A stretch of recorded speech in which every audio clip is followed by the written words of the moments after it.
despite everything they're trying. I think 2022 is going to be the end of CCP-19.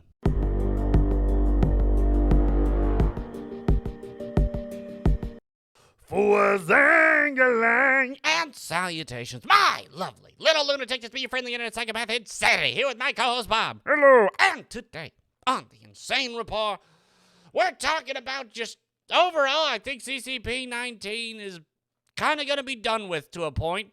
And why is that? No one cares anymore. Also, the simple fact that you have places like Australia, in America, let's put it this way, I think we're about done with this, because this is why you never give up your guns. Nope. But anyways, before that, make sure to like and subscribe, and follow us for more insane news. Also, follow us on Locals, Rummel, Minds, and Bastion. Also Getter.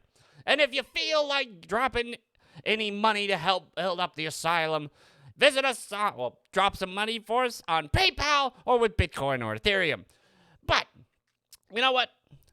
We're just going to jump into it because I've got several stories lined up, but we'll go through them and we'll talk about it as it goes.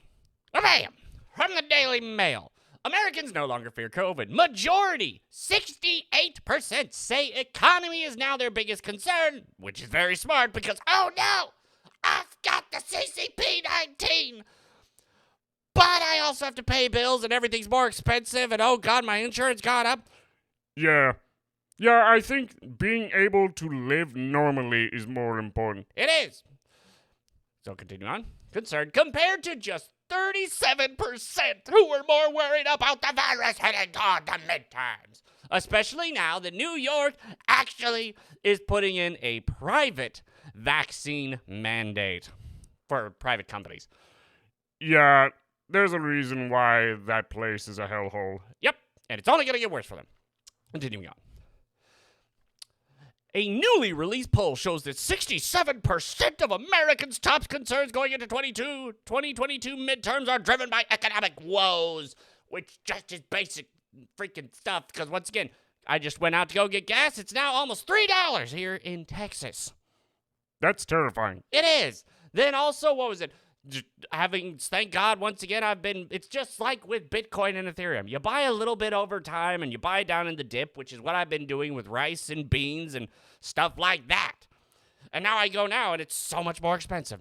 Oh yeah, it's really crazy. Yep. Continuing on. Only 37% of respondents think the CCP-19 pandemic is a priority compared to 53% who felt that way in the poll taken last year. Yes, because Omicron's a thing. Delta was a thing at that point in time, and it just isn't as bad. It's not.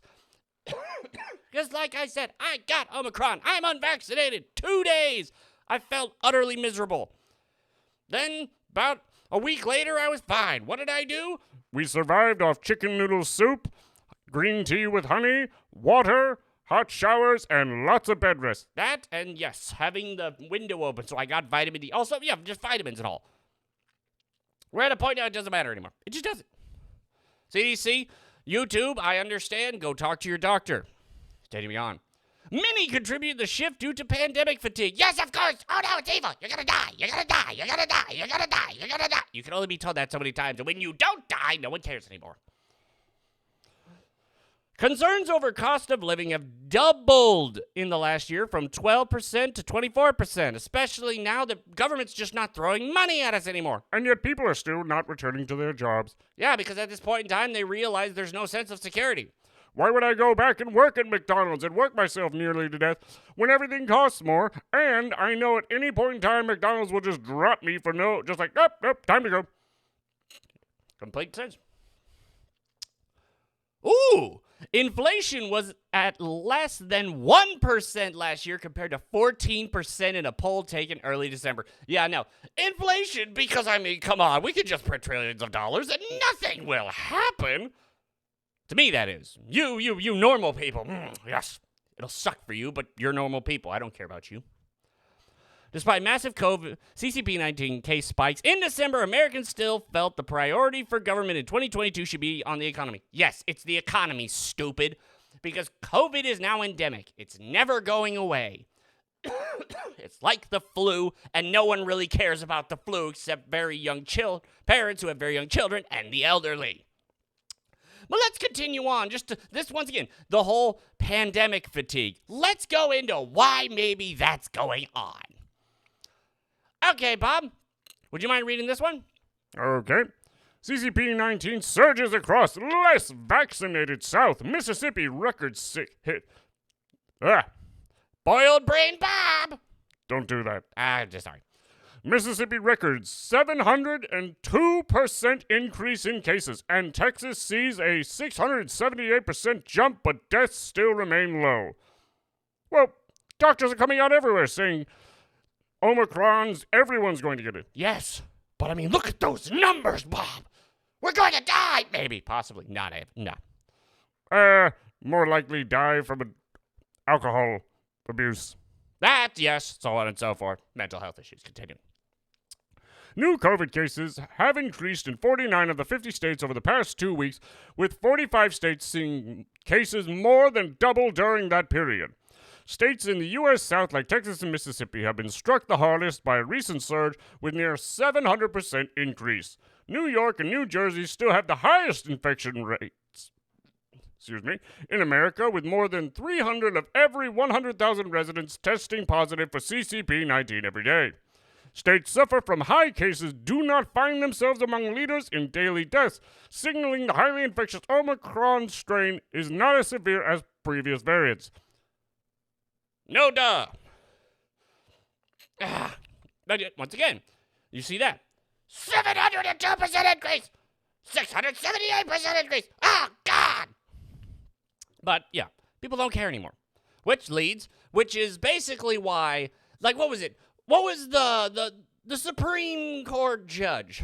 Oh, yeah, she said 100,000 children are in hospitals for Omicron and CCP-19, which I guess leads into the next story. It does!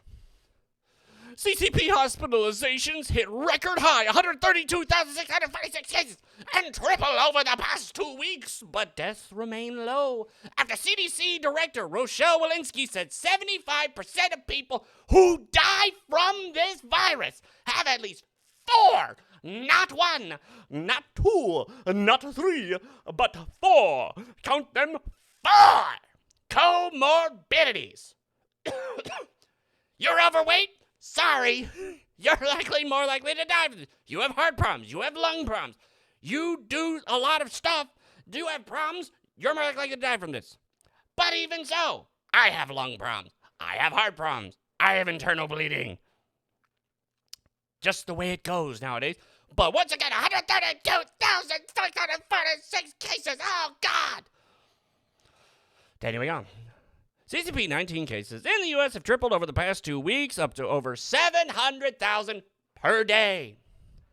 As the nation continues to suffer the record surge. Oh, God. Deaths have not followed the same trend, though, only increasing 10%, with the CDC chief saying almost all are among people with 4 or more comorbidities. It's as if you don't take care of yourself, you're more likely to die. I know. What radical thinking is this, Bob? On average, 130,000 Americans are hospitalized with CCP-19 every day, though many people are likely just testing positive for CCP-19 when going in for treatment or something else.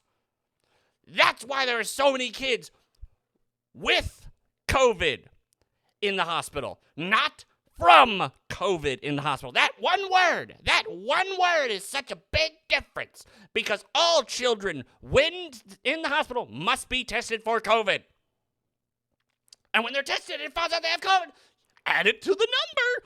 Once again, remember all those deaths? Remember the motorcycle individual who died during a motorcycle accident but was said died from COVID?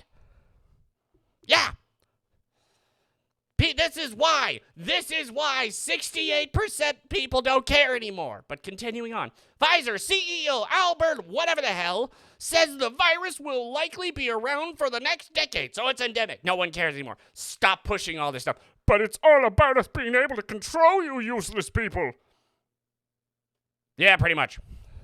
But his company booster shots will be able to control the pandemic. If it's going to be around for the next decade, you're not controlling it. What you're going to do is put enough. This is why hospitals are terrible for people with low immunity.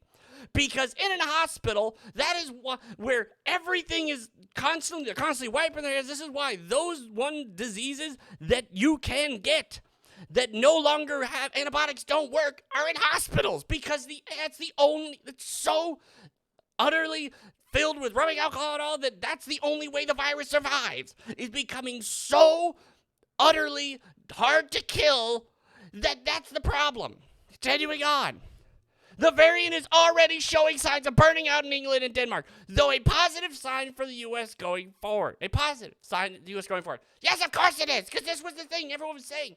Some of the doctors were saying, this is like Christmas. A very highly infectious thing will get everyone to get it, and then they have natural immunity.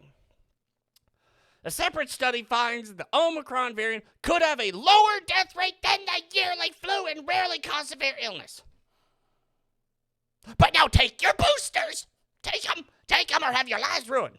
Which leads in to something I find absolutely hilarious. Even judges are now like, no, I don't, well, they've always kind of been that way, but the judges are now looking at places like Pfizer and saying, screw you. From NutraTruth, judge gives FDA 8 months, not 75 years, to produce Pfizer safety data. This was the part where, once again, I had that video a while ago where like almost 2,000 cases were like, they did like 40,000. They did like 40,000 people in this study, and like 2,000, we don't know. And a couple hundred were like fatal problems here. And we'll just get into it. The U.S. Food and Drug Administration will have 8 months, not 75 years. It took them 108 days to make the vaccine, but they want 75 years to be able to tell you exactly what happened and what went on. No, you don't need to know that. To release all documents related to licensing of Pfizer's combinatory CCP-19 vaccine, a federal judge ruled Thursday.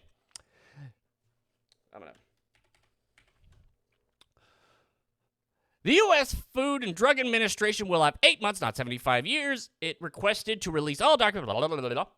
In his ruling, Judge Mark Pittman of the U.S. District Court of the Northern District of Texas, Texas, quoted President John F. Kennedy writing, "A nation that is afraid to let its people judge the truth and falsehood in an open market is a nation that is afraid of its people." And oh God, are they afraid? I mean, just once again, look at how Kamala thought of everything. This is as bad as Pearl Harbor, the January 6th thing. And yet, it seems as if that's utter bull. Just continuing on. They are afraid because they can't be Australia. They can't be Austria or Germany because we have enough guns to defend ourselves, and states will quite literally tell you, go to hell, we'll become our own country. Judge Pittman rejected the FDA's claim that it could release redacted versions of documents at a rate of only 500 per month. I mean, is there a do you not have enough staff? I think if I remember correctly, one of the reasons for saying was specifically because they have new staff who don't know what they're doing. If that's it, then God help us all. Continuing on. Which would have meant the full cache of documents wouldn't become public until 2096. My entire generation would be dead. I'm betting a good portion of the Zoomers would be dead. The documents in question relate to freedom of the FOIA Act requested in August 2021 by Public Health and Medical Professionals for Transparency, a group of more than 30 medical and public health professionals and scientists from institutes such as Harvard, Yale, and UCLA. Excuse me. In his 4-page document, Judge Pittman ordered the FDA to produce more than 12,000 pages of documents on or before January 31st, and thereafter to produce the remaining documents at a rate of 55,000 pages every 30 days, with the first production being due on or before March 1st, 2022, until production is complete. Let that settle in. Well, once again, just let this settle in. According to the timeline, the almost 400,000 pages of documents will have been made public, sans redactions, within 8 months rather than 2097. Yeah, once again, yeah. Further arguing that the documentation should be fully released within 108 days, the number of days it took for the FDA to approve Pfizer's vaccine. Let that settle in. 400,000 pages for all the information behind them accepting Pfizer's vaccine. And we got it all done. We got they approved the vaccine within 108 days, yet there are 400,000 pages of documentation. And they say they cannot simply go copy, move over. No, they don't want 8 months. They wanted 75 years. That's just like all these bills that keep getting put in the House. And thank God more and more people are like, I'm not going to vote for that because I don't know what this 1,200-page document says. Once again, that's 1,200 pages. This is 400,000. You pushed out. Once again, this vaccine has been great for a number of people. But the fact of the matter is, there's a lot of stuff we don't know how it went through. And that whistleblower that came out for Pfizer, so many people are like, it's bull, you can't talk about that. I think that was one of the videos I got a community guideline strike on. And then within days, it was taken back. Because they realized I didn't say anything that wasn't on the news. I didn't do anything outside of their guidelines. But it's so bad that they immediately, no, oh God, no one talk about this. And then, of course, a couple days later, they let it go because no one's watching the video anymore. This is insane. But anyway, I've run really long. Oh, God, 17 minutes. Anyway, you all see what's going on now. It's really hilarious. But anyway, that'll be the end of this little video. If you like this video, then check the like button and subscribe for more. Insanity. And I will see you all later. Bye, everyone. Bye.